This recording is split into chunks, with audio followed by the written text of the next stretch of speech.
twende tumada. Vous écoutez Radio Audace. Nous émettons de Douala, Bonapriso en FM sur 106.8 MHz. Sur Facebook et YouTube, Radio Audace. Boîte postale 1797 Douala, Cameroun. Téléphone 233 42 09 49. Radio Audace, bien plus que l'info. Bien plus que l'info.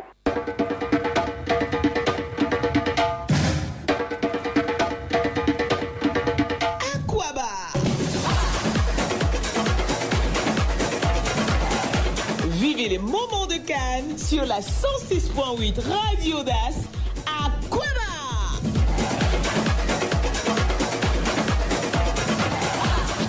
La Cannes 2023, c'est sur la 106.8 Radio Audace.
À toutes et à tous, auditeurs de Radio Audace FM 106.8. It is just another way to say welcome to joining us on your program Au Coeur de la Canne on Radio Audace.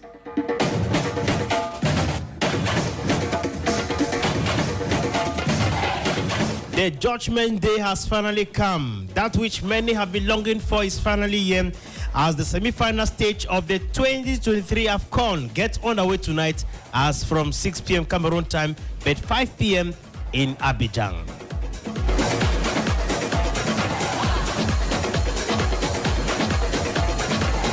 And of course, the very first game this evening is going to pit the Super Eagles of Nigeria against the Leopard of the DR Congo. I am being told that the president of DR Congo, Keke Shedi, is already in Abidjan to support his team. Now, let's begin with the coach of the Super Eagles of Nigeria, Monsieur José Pezero, to tell us just how prepared they are prior to tonight's game. Our team is doing a good job until now. We reached semi-finals. We show until now a good spirit. We show until now a good organization. We show until now a good demand, commitment, sacrifice. We play like a team together. Now we have a tough match against a good national team, and we want to beat South Africa for reach the final because it's our goal. But for that, you must play an high-level match. We know the capacity and the power of the opponent. When opponent put Morocco out, Morocco did a fantastic World Cup. Even put my Portugal out the World Cup, last World Cup, and beat Brazil in one friendly match. One team with good quality, capacity. For that, my players and me, we know what you must do. But sure, you must play 100% or more for beat one very good team.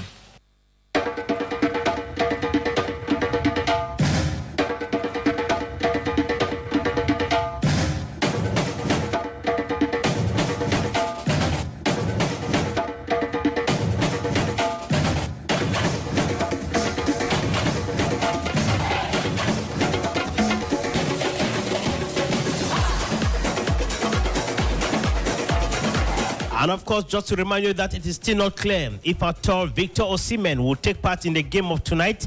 I remember yesterday we told you that he suffered from a little stomach issue, and of course, with a goal and an assist after 5 games at the AFCON 2023, the reigning African Player of the Year is a key threat up front for the 3-time African champions. Missing the semi-final match might be a big blow for the West African side as Jose Pesero's side attempt to claim their 4th title. Now, let me turn my mic to the coach of DR Congo, the Leopard of DR Congo, Monsieur Sébastien Desabrens, to tell us just how prepared they are to face the Super Eagles of Nigeria.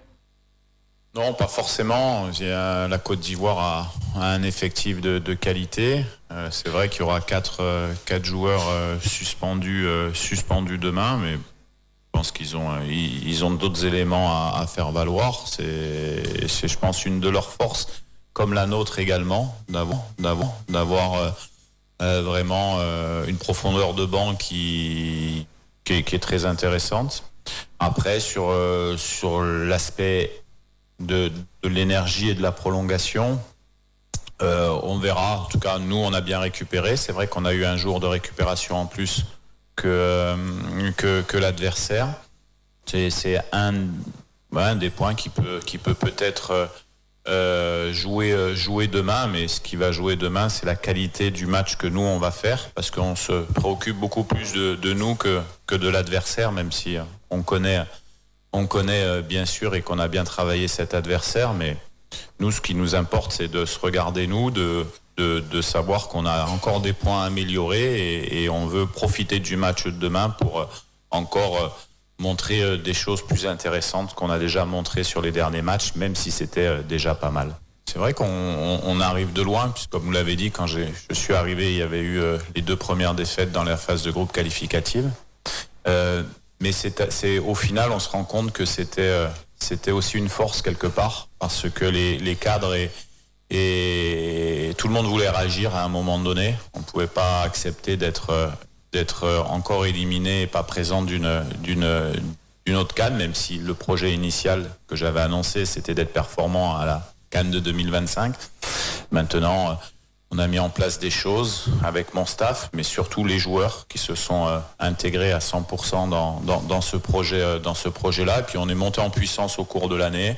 Et puis fait qu'aujourd'hui on est là. Je pense que c'est dû déjà à la qualité de notre équipe, l'implication des joueurs et à mon staff technique également qui travaille autour de moi. Donc on est calme, serein, on sait qu'on a encore une marge de progression, c'est ça qui est bien. Je pense que vous l'avez souligné, on est rentré dans cette CAN avec des bons matchs. Je pense qu'on a fait des bons matchs de poule, mais qu'on n'avait pas conclu par une victoire. Là c'est le cas, je pense que on a marqué beaucoup sur cette CAN, on a encaissé peu. En tout cas, on a plus marqué que notre adversaire de demain et on a moins encaissé. Voilà, après les victoires, il faut les prendre au bon moment et à nous de faire un bon match demain.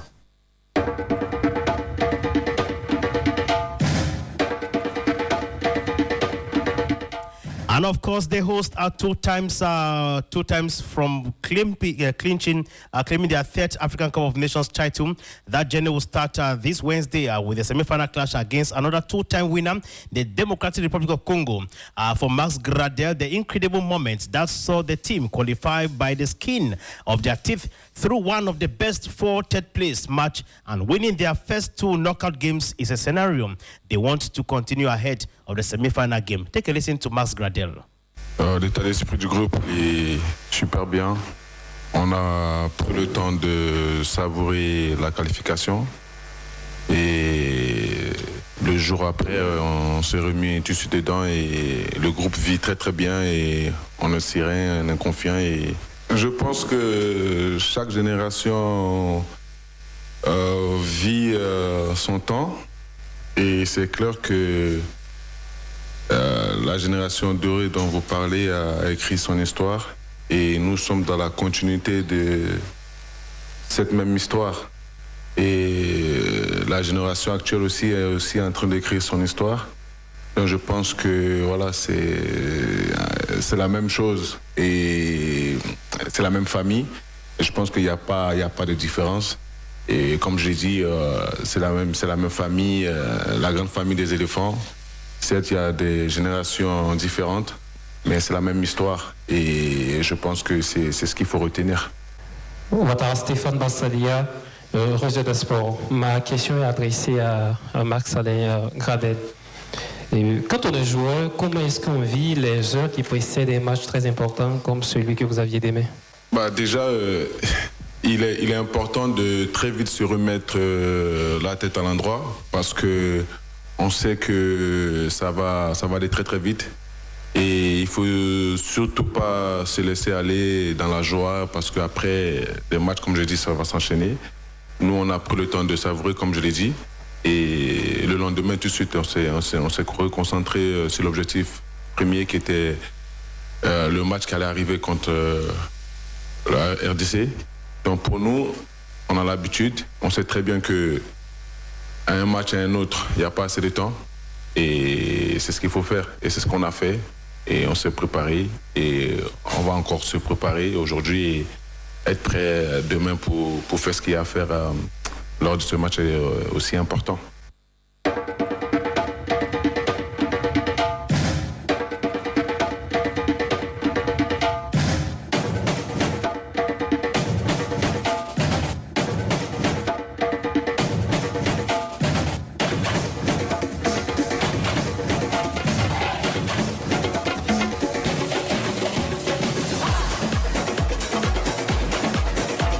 And of course, from Max Alain Gradel, we are going over to Hugo Bruce, who happens to be the head trainer of the Bafana Bafanas of South Africa.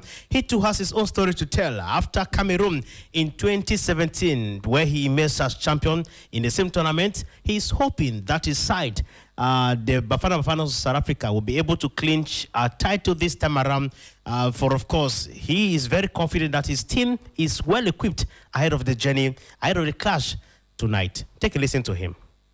I have to say that we are very happy and motivated that we play tomorrow the semi-finals of AUCUN.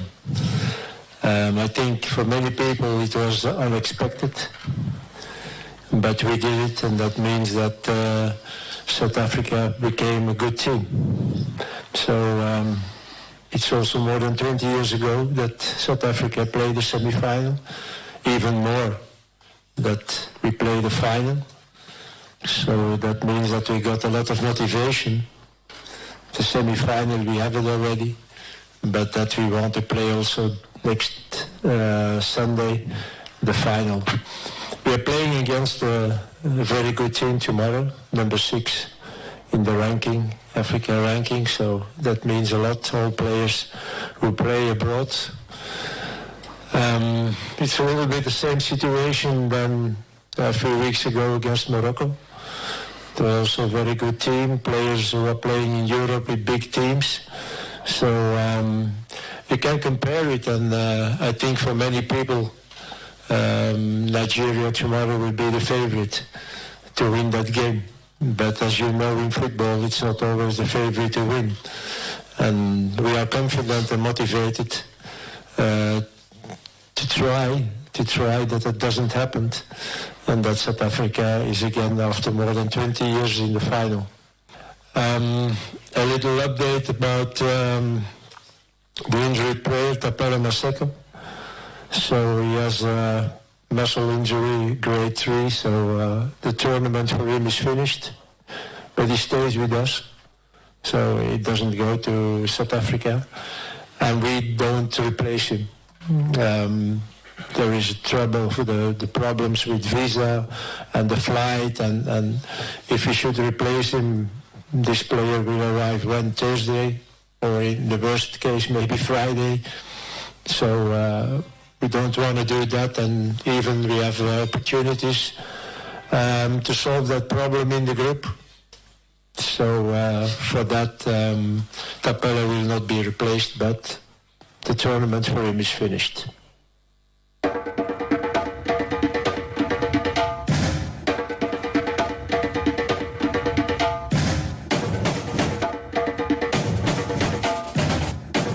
And so, ladies and gentlemen, tonight at 9 p.m. is going to be a clash of dance between Dombolo and Mapoka Okupe de Calais. That is the left part of DR Congo against the Elephants of Côte d'Ivoire. Make no mistake to miss out a bit of this moment on Radio AUDACE. But of course, it is the Elephants' first game in a bimper since their 4-0 humiliation against Equatorial Guinea at the group stage, and they get the chance to appease the supporters in Abidjan against a DR Congo side keen to make the competitions decider since 1974. We took a mark down the street of Abidjan. Take a listen to the supporters of the Elephants of Côte d'Ivoire. Il faut négliger l'équipe de Congo, effectivement. Ils ont fait un très bon jeu. C'est une équipe à craindre, mais nous sommes confiants et on est derrière les éléphants et on est sûr qu'on va emporter cette match. On peut dire que la Côte d'Ivoire, en toute humilité, va gagner 1-0. Voilà, on reste humble. L'adversaire aussi, il est fort. On respecte l'adversaire, mais on va gagner 1-0 quand même. Nous sommes avec Dieu, nous sommes avec Dieu. Nous, on met tout dans la main de Dieu.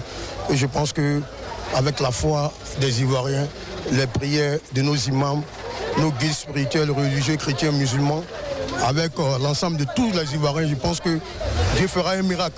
Parce que nous avons battu la République démocratique du Congo 3-1 en demi-finale. Nous allons le faire et nous irons en finale. Inch'Allah. De la même manière, Dieu nous a ressuscité jusqu'à la demi-finale. C'est sûr qu'on va prendre la coupe. On va les remplacer, ça va donner de l'envie. Vous voyez un peu les Nicolas Pépé quand ils sont titularisés, le jeune Simon Adengra quand il entre en match, mais c'est de la fougue, c'est la détermination, c'est la grinta comme on le dit. La Côte d'Ivoire a du potentiel. La Côte d'Ivoire a des joueurs qui sont capables de se transcender, qui sont capables de rehausser le niveau de leur jeu pour donner la victoire aux Ivoiriens. Ça ne sera pas facile. Ça, je tiens à vous le dire. Parce que l'équipe congolaise est redoutable.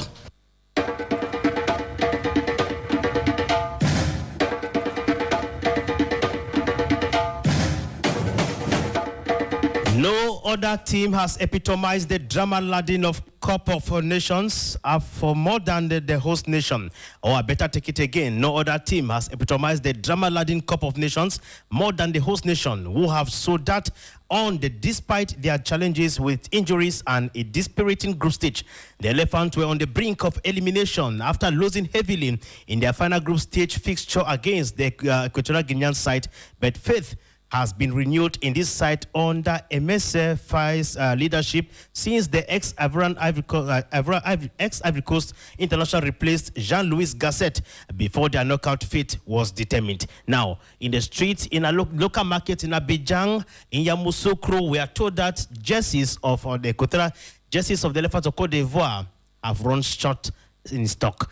Take a listen to some buyers, some aspirants who were hoping to get a glimpse of the jersey of the Elephants of Côte d'Ivoire. But then, it's nowhere to be found in our local markets. Take a listen to them. Je n'ai pas beaucoup de maillots actuellement, donc j'ai appelé mon fournisseur, il vient de me livrer quelques pièces. Actuellement, il y a manque de maillots au marché. Ce que j'ai pris là même, j'ai lutté pour avoir. Sinon, c'est pas facile. Pour avoir des maillots au marché actuellement, si tu n'as pas de réactions, vraiment, c'est pas facile. Il faut grouiller même pour avoir. J'ai eu quelques pièces, 100 pièces au moins, ça c'est des clients. Ils vont venir prendre leur maillot tout de suite là. Pour le moment, il y a des maillots qui sont manqués même dans le marché. Parce que le maillot là où on prend actuellement là-bas, ils sont en vacances, donc c'est fermé là-bas. Donc ce qu'on a comme stock, c'est ce qu'on est en train de vendre. Depuis matin, je cherche le maillot des enfants, je ne gagne pas. Donc ça fait au moins 4 magasins comme ça. On cherche le maillot des enfants, on ne gagne pas. Il me fallait obligatoirement un maillot. Là, ça fait 2-3 grandes surfaces de sport que je cherche un maillot, mais je ne trouvais pas. Je ne comprends pas ce qui se passe. Je suis ivoirienne, mais j'ai des filles RDC. Donc je suis venue chercher des maillots du Congo. Et il n'y en a pas. On m'a dit que c'est fini depuis. Je ne sais pas quoi faire. Il y a des ruptures, vraiment, on n'en trouve pas. Mais ici, on m'a dit que cette surface-là, on peut quand même avoir du stock. Donc je suis venue pour faire des choix, la famille. Aujourd'hui, il y a assez de ruptures. Donc, il est vraiment difficile à tout le monde d'avoir accès à ces maillots-là. Et nous, on a voulu comme ça aider. Nous imprimons les logos, la carte de la Côte d'Ivoire, les éléphants, vraiment tout ce qui est susceptible d'attirer, de soutenir, tout ce qui est susceptible d'accompagner.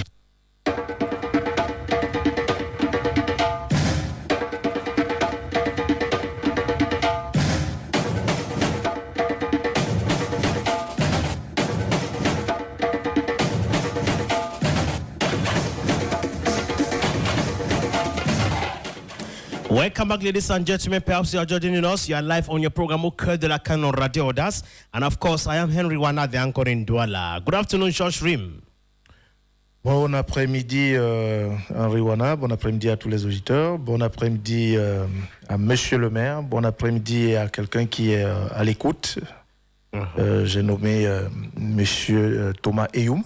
Okay. C'est un ami, occasionnellement auditeur de Radio AUDACE et plus particulièrement de ce programme au cœur de la Canne. Monsieur Eyoum, restez connecté. Hein? Eyoum. Yes. C'est un Douala, non? Yes, c'est Douala man. Et Dibaba, mon frère, restez connecté. Sango Eyoum. Ah, Sango. All right, we shall be having Jamie Ateke, who shall be joining us any moment from now in the course of this program. But Joshua, let's begin talking about the D-Day has come when we are going to understand, to know if at all the host Ivory Coast is going to cross to the next stage of this year's tournament.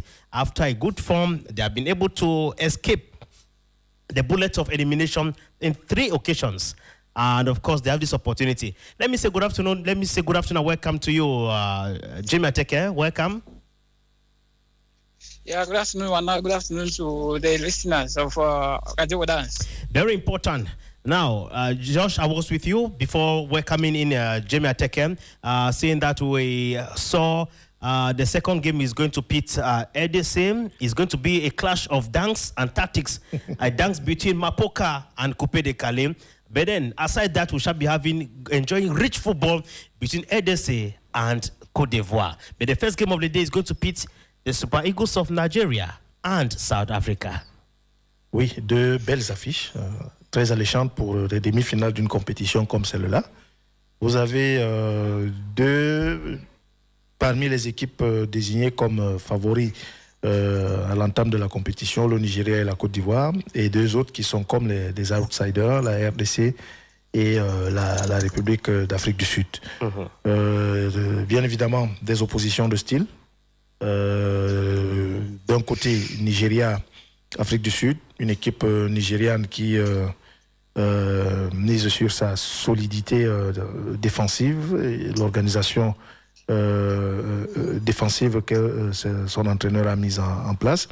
Pareil pour l'Afrique du Sud, et dont le gardien et capitaine de l'équipe est en train de crever les écrans et se révéler comme potentiellement meilleur gardien de la compétition. Nous l'avons dit hier, du moins depuis le quart de finale, de mémoire de passionnés, d'observateurs du football. Je ne me souviens pas vraiment, honnêtement, avoir connaissance d'un gardien de but qui vous stoppe 4 tirs au but lors de la même séance. Je pense que c'est de l'inédit que nous sert ce gardien Wilson, capitaine de l'Afrique du Sud.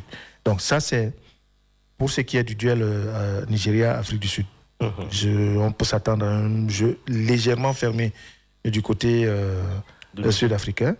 Et de l'autre côté, le Nigeria qui voudra aller chercher la qualification sans être obligé de passer par l'épreuve des tirs au but, parce que de toutes les façons, avec ce que Wilson a démontré en quart de finale, j'imagine mal une équipe vouloir jouer l'Afrique du Sud dans cette épreuve-là. Même si c'est toi. A contrario, Côte d'Ivoire, RDC, c'est un match qui sera assez ouvert. Aucune des 2 équipes ne me semble être cachotière, c'est-à-dire vouloir fermer le jeu, vouloir cacher son jeu. Il faudra s'attendre à un spectacle assez alléchant de la part de ces 2 équipes. D'ailleurs, tu l'as dit, ces 2 oppositions en termes de goûts musicaux, mais toujours est-il qu'il s'agisse du ndombolo ou bien du coupé du coupé-décalé. Et ces 2 rythmes assez dansants, assez enjaillés, comme ça se dit du côté de la Côte d'Ivoire. Donc, on devrait s'attendre que, sur le plan même du football, que nous ayons 2 équipes qui se livrent vraiment, qui se lâchent. De toutes les façons, les Ivoiriens n'ont pas d'autre choix que d'ouvrir le jeu, d'aller chercher les Congolais. Et de leur côté, ces derniers ne voudront pas subir. Donc, il faudra s'attendre à un match assez ouvert entre ces deux équipes-là. All right, Jimmy Ateke, let's talk about the game, the Super Eagles of Nigeria against the Bafanas of South Africa. The last time I've been told that these two teams met was in 2017, and it ended 2 goals on either side. Now, since then, they have not been able to have the opportunity to play again. It is doubtful if at all Victor Osimhen will be able to play in tonight's game. Coach Hugo Broos has a very refined and a defined back line, and a man in between the sticks is no match as far as this year's tournament is concerned. Now, when you look at the game of tonight, South Africa against Nigeria.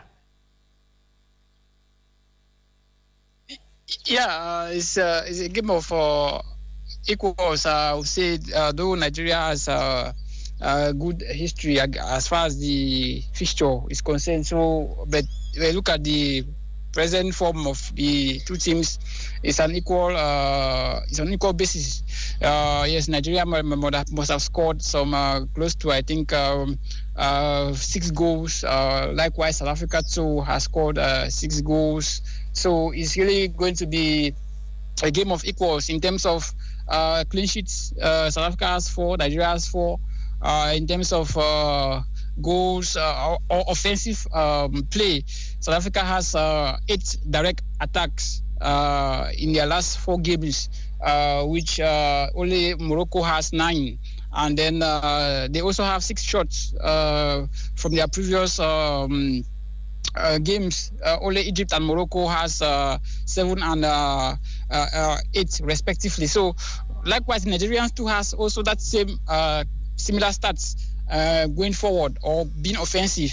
The likes of Victor Osimhen has the likes of the most chances by a player created. That's 19 of them. And though his conversion rate has been poor with 5.5% conversion rate. So if you look at the entirety altogether, all these stats already gives you a picture that the two teams are already equal or are equal in terms of the current form. Though Nigeria has scored 8 past South Africa in the last 3 encounters, but it's going to be so tough. Now with the game now, it's all about the approach. It's all about the tactics put in place on board by 2 coaches. With Hugo Broos, he has more of the experience. He has been there with Cameroon some 5 to 6 years ago, and he knows how to win the AFCON. He knows how to position his players and to be cautious of playing his opponents. The South Africans, they are a team where they defend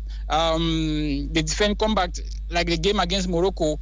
You could see that Hugo Broos opted for a 4-4-2 system to play a kind of compact defense and then get the Moroccans on the counter. We saw from the second goal and even the goal that led to the second goal, which was, the attack that went to the second goal, that led to the second goal, which Makwena scored. It was from a counter attack. So that's the tactics of Hugo Broos. So playing against this Nigerian side, they haven't really been impressive.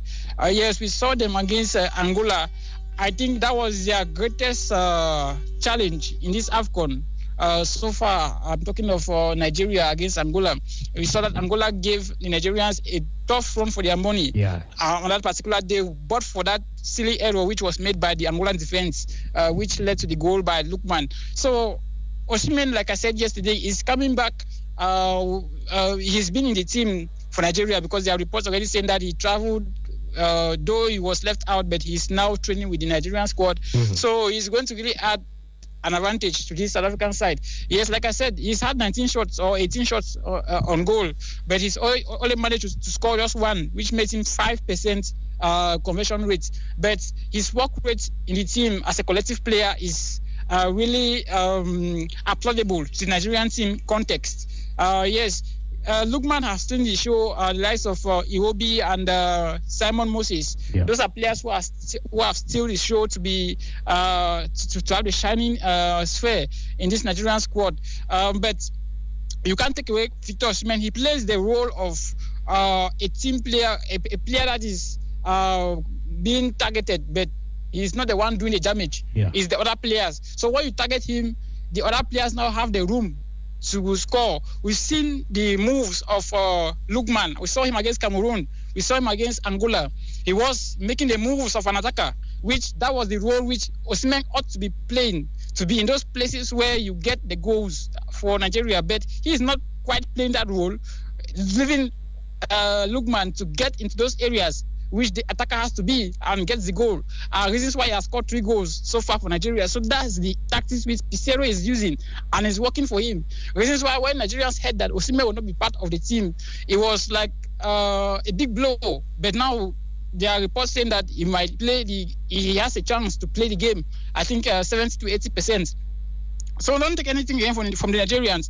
I mean, from the South Africans. I beg your pardon. You look at Williams. He has been one of the outstanding goalkeepers alongside the Nigerian goalkeeper Stanley, who have been outstanding. I think this game is going to decide who is going to take the Golden Gloves at the end of the competition, because the two of them have conceded, I think, the Williams have conceded 2 against Mali, while Stanley has conceded just 1.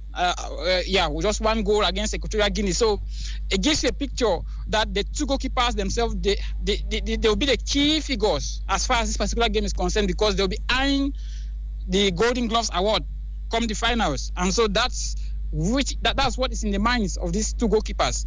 They have to play a key role in this game.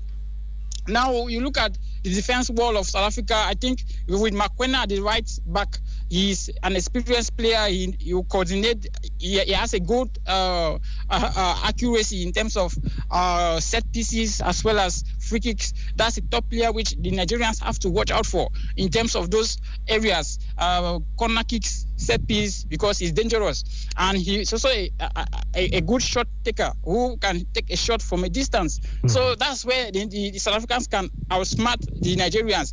I know the Nigerians, they've had more shots within the penalty box in this AFCON. They've had 44 of those shots in the opponent's area.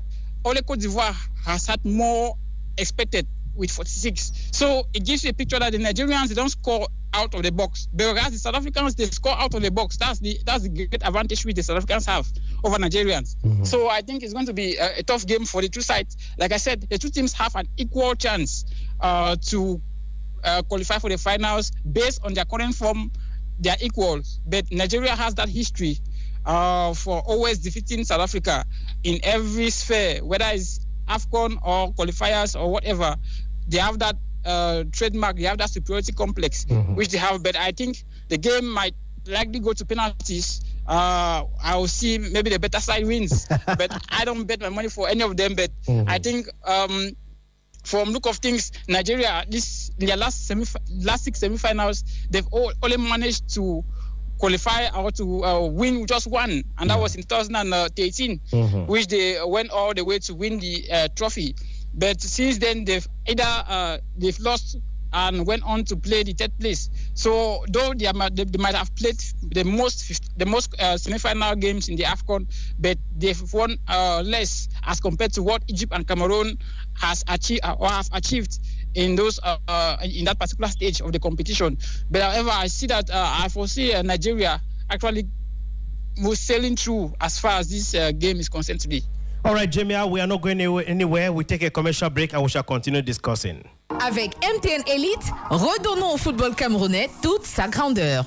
MTN pour la passion du foot. Alors, on fait quoi aujourd'hui? Dans un stade de football, les supporters rivalisent, s'affrontent, mais une chose les unit tous, leur amour pour une bière exceptionnelle. Que vous soyez fou de l'ambiance ou fan du spectacle, rejoignez-nous pour célébrer la passion du football autour d'une délicieuse 33 Export. Avec 33 Export, on gagne ou on gagne. 33 Export, supporter numéro 1 du football. Boisson du Cameroun.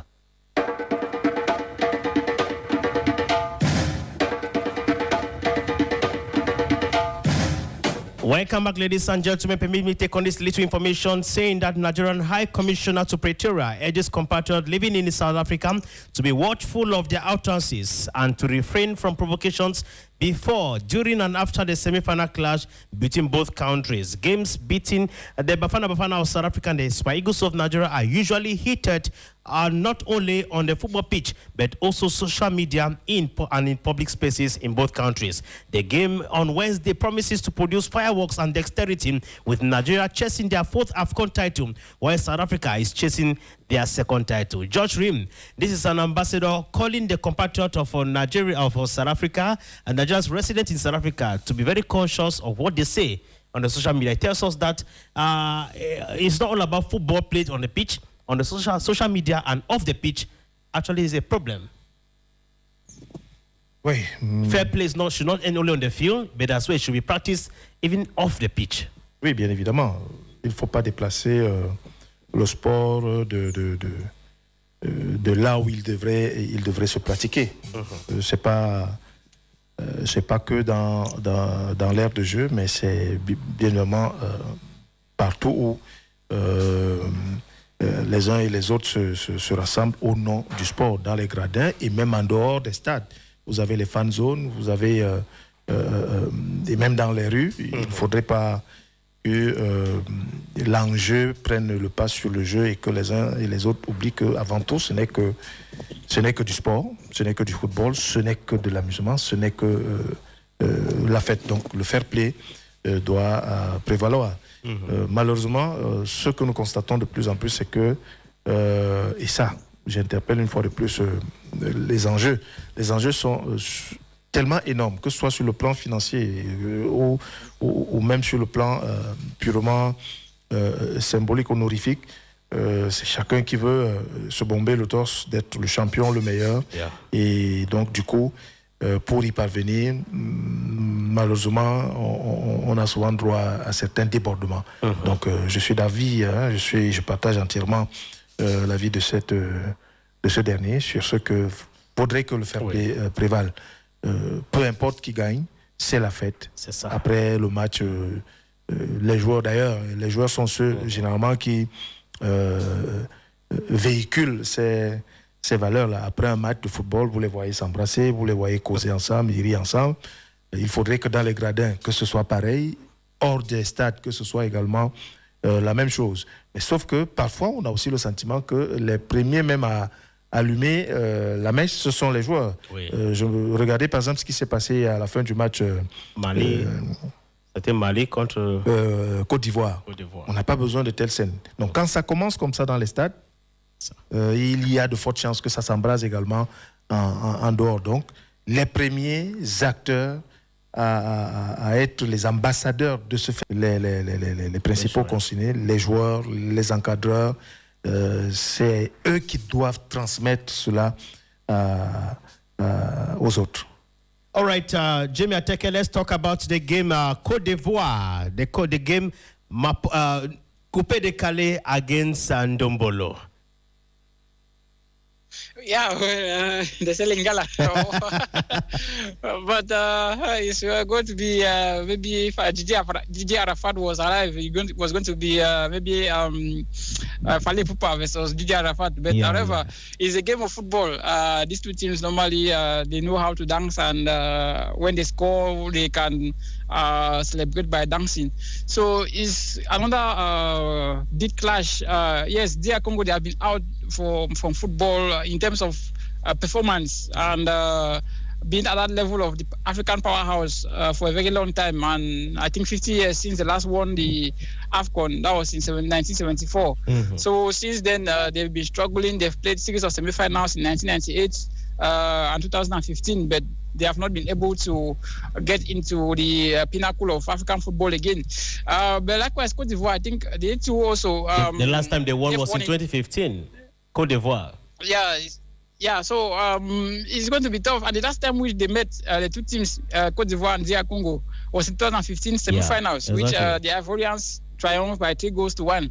So since then, I think the Ivorians now, what is guiding them? Yes, they have played 10 semi-finals matches. This is their 10th. Only Nigeria with 15, Egypt with 18, Ghana with 12 have more than Ivory Coast. Yes, they also tally the same with Cameroon with 10. But however, if you look at them, they have been they've only managed to win just one out of their last, I think, four semi-finals. That was in 2015, which they went all to win. And in 2006, which they won their semi-final game against Nigeria and then went on to lose to Egypt. So it's going to be tough for them. But I think now the Ivorians, I will bet my money on the Ivorians because the Ivorians, yes, they have the home advantage. The game is going. The game is going to. But even Jamia, so you waiting. Do you think could it be? Yes, you are back. You are believing that the Elephants of Cote d'Ivoire have got it all to round out this tonight's game because the night promises to be very long when these two teams are going to meet tonight. Now, is it possible for the boys of Coach Emerson to ground out this in tonight's game? Is it possible? Is that a possibility? Yeah, there is possibility for both sides to win the game. Like I said, the Congolese side, they have a history to which is not going in their favor. Yes, for a nation like DR Congo to play the finals, the long range, I mean the range at which they have stayed, 50 years is the most by any African nation that has won the competition, who has played the finals, and it has taken so long for them to actually play the finals. I think the first nation to do that was Tunisia, 1966 or so to 1998, which they had that gap. But now DR Congo looks like they are going to go that period, 74 to 2024. But however, the two teams, like you said, maybe Cote d'Ivoire might be missing some of their key players who had Ekat Omar, who scored Jakite, who scored the goal and forgot that he had a yellow card and took off his shirt, which gave him a silly yellow card, which was a red, 2 yellow cards. It's really a big blow for the coach to see, but it's still going to it's not going to really affect because now the boys know that this game is a game where they have to do their all. The players now know they can believe in themselves. Maybe previously against Senegal, against Mali, they were not having that belief, but now they know that it's just one game to the finals. So they will have to play their all, whether which player is out or not. They will have to play for those players who are out, those players who are not in. And every player that puts on the orange shirt today for Ivory Coast knows the importance of that game, that the game is so important not only for the Ivory Coast. Remember that this competition is a competition that comes in to cement a political upheavals that took place in Cote d'Ivoire. Yeah. The Civil War, which ended in 2011, and football was one of the key factors that helped to reduce tension in Cote d'Ivoire. So this game is far much beyond what we expect from the pitch. It has to do with uniting the people of Cote d'Ivoire together, carrying the future of the nation in terms of what the future of the nation lies ahead. So it's all about all those things put together. And the Ivorians know quite fully well that game is going to be a do or die game for them because it is their nation which is hosting. And they have come a very long way under criticisms from the fans, from the media, from the government officials and so forth, why they underperformed in the group stage. So now they've actually picked that team to see that they get to the finals. But DR Congo might just spoil their party because we know DR Congo, they were coming into this competition as outsiders. Yeah. In a group where you had Zambia and Morocco, you don't expect DR Congo to qualify in that particular group. But they actually took everyone by storm and they got to where they are presently in the semi-finals. So they might just look at it and say, okay, 50 years down the lane, we've been unable to get into that final, but this look much more playing to the advantage that Cote d'Ivoire will miss key of their players. They might just go ahead and spoil the party for the Ivorians. But it's going to be difficult. I think the Ivorians still, they have the chance to get to this final of come Sunday. And of course, just to say here that maybe the presence of the president, the presence of the head of state of DR Congo, Felix Tshisekedi, who arrived Abidjan yesterday, is going to serve like a moral booster to the leopard of DR Congo to manage the game perfectly well and even go in for a penalty shootout. Josh Rim. Effectivement, si de l'autre côté, les Ivoiriens pourront compter sur le 12e homme, parce qu'il faudra s'attendre à ce que les Ivoiriens prennent d'assaut le stade Bimbe pour aller porter cette équipe à la victoire comme ils le font depuis le début de la compétition. Il faut également s'attendre à ce que la présence du président Tshisekedi booste le moral des Congolais. C'est pas pour dire que s'il n'avait pas été là, il jouerait ce match petitement, mais il faut s'attendre à ce que lui étant là, il déculpe encore les efforts, qu'il joue peut-être à 200% de leur capacité, de leurs moyens. Donc, sa présence, effectivement, sera un facteur galvaniseur pour les léopards de la République démocratique du Congo. And of course, from Kinshasa down to Abidjan, even passing through Johannesburg to Lagos, Nigeria. Tonight is going to be a very long night out there in Abidjan. For of course, many will not want to see their team lose at this point in time. Jimmy Ateke will negotiating the last band of today's edition of the program, Au Coeur de la CAN. Perhaps your last words regarding the two beautiful, fascinating games we shall be having tonight. Yeah, it's going to be tough for all the 4 teams. I think they deserve to be there after 24 teams started. 20 have so far left. So it's going to be a game of entertainment. But like I said, like the knockout has proven, beyond all reasonable doubt, that it's all about experience and resilience. Where the most experienced are the ones in the competition. Yes, the South Africans, I think what has helped them is what you call resilience. They were able to resist the shock from Morocco and even Cape Verde. You know, Cape Verde had a good performance in the group stage, and so you expect them to be a tough team when facing opponents. So I think what helped South Africa was the resilience and the experience from Congo, Nigeria, Cote d'Ivoire. It has been all experience that has given them that leeway to come to this particular stage. So I think the better team win, but I pick Nigeria and Côte d'Ivoire to play the finals. All right, Georges Rim, nous sommes presque à la fin de cette édition de l'émission Au Cœur de la CAN. Un dernier mot par rapport aux 2 matchs de ce soir. Que les meilleurs gagnent. Nous voulons assister à 2 belles rencontres de football. Que les 44 acteurs, parce qu'on aura 22 d'un côté et 22 de l'autre côté, bien évidemment, plus les remplaçants, qu'ils nous garantissent d'un très beau spectacle, qu'ils ne se laissent pas submerger par l'enjeu. C'est vrai que l'enjeu, c'est une qualification pour une finale, mais qu'ils jouent sans éprouver de regrets après. Donc qu'ils se lâchent, qu'ils se donnent à fond et qu'ils nous fassent plaisir. My Bible tells me many were called, but very few are chosen. Many were called on January 13, 2024. And here are we in February 7, just having 4 teams left in this race. Now, just one team is going to emerge as overall champion in this year's tournament as tradition demands. Ladies and gentlemen, thanks for being there for us. Thank you very much, Jimmy Ateke. Thank you very much, Josh Rim. Thank you very much, Monsieur Le Maire. To those of you who enjoyed our being here today, why not hook up again with us tomorrow at 2 p.m. to make an analysis of the games that will be played tonight. But of course, Radio AUDACE shall be running a live commentary of the 2 games from 6 p.m. right up perhaps till midnight. Good afternoon.